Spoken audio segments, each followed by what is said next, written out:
আপনারা যারা আমাদের রিসেন্টলি ভিডিওটা দেখছেন বাংলাদেশ এবং ওয়েস্ট ইন্ডিজের 2তম ওয়ানডে ম্যাচটা, তো সেই ম্যাচের ভিডিওতে কিন্তু বলা হয়েছিল শিওর ম্যাচের প্রেডিকশন দেওয়া হবে এবং শিওরলি নিয়ে আপনারা জিততে পারবেন। তো ব্যাক টু ব্যাক 2টা ম্যাচের রিপোর্ট আমরা শিওর প্রেডিকশন দিয়েছি। প্রথম ওয়ানডে এবং দ্বিতীয় ওয়ানডে দুইটাই কিন্তু আমাদের উইন হয়েছে। ওয়েস্ট ইন্ডিজ কিন্তু রিসেন্টলি ম্যাচটা উইন করে আসতেছে সুপার ওভারে। তো এখানে রিসেন্টলি 2টা ম্যাচের ফর্মের কথা যদি বলি, সেখানে কিন্তু আমরা একই দেখতে পারবো দুই টিমের ফর্ম। 2টা করে ম্যাচ খেলছে, একটা করে উইন একটা করে লস। তো এখানে রিসেন্টলি যে ফর্ম, সেখানে কিন্তু অবশ্যই ওয়েস্ট ইন্ডিজের ফর্মটা আমরা ভালো দেখতে পারতেছি লাস্ট একটা ম্যাচের। তবে 2টা ম্যাচের কথা বললে একই অবস্থা দুই টিমের। তো এখানে আরেকটা বিষয় হচ্ছে যে রেকর্ড, ওয়ানডে যে রেকর্ডটা লাস্টে 10টা ম্যাচের মধ্যে এখানে বাংলাদেশ কিন্তু 6টা উইন করেছে, ওয়েস্ট ইন্ডিজ 4টা। তো বাংলাদেশ কিন্তু লাস্ট হেড টু হেড রেকর্ডে 10টা ম্যাচের মধ্যে এগিয়ে। তবে ইতিহাস বলতেছে অন্য কথা। টোটালি দুই টিমের ইতিহাসে 47টি ম্যাচ হয়েছে।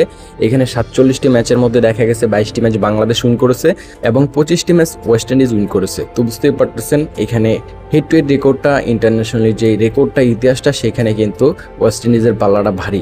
রিসেন্টলি একটা ম্যাচের ফর্ম এবং হেড টু হেড রেকর্ডে ওয়েস্ট ইন্ডিজ কিন্তু এখানে এগিয়ে থাকতেছে। এখানে আমরা দুই টিমের উইন চান্সের দিকে গেলে দেখতে পারবো, এখানে উইন চান্সটা কিন্তু অবশ্যই বাংলাদেশের যেই হচ্ছে পার্সেন্টেজটা, সেটা কিন্তু অনলাইনের যে রেট এবং হচ্ছে যে পুরো অ্যানালাইসিস, সেই দিকে কিন্তু এগিয়ে থাকবে। তবে এখানে পাবলিকের যে ডিমান্ডটা, সেটা কিন্তু ওয়েস্ট ইন্ডিজের পক্ষে থাকবে। বাংলাদেশের পক্ষে কিন্তু অনেকটাই কম থাকবে, 45%, আর ওয়েস্ট ইন্ডিজের পক্ষে এখানে 55% থাকবে। তো বুঝতেই পারতেছেন পাবলিকের ডিমান্ড কিন্তু ওয়েস্ট ইন্ডিজের পক্ষে। তবে এখানে যে নেটের অনলাইন যে রেটটা, সেখানে কিন্তু বাংলাদেশ এগিয়ে।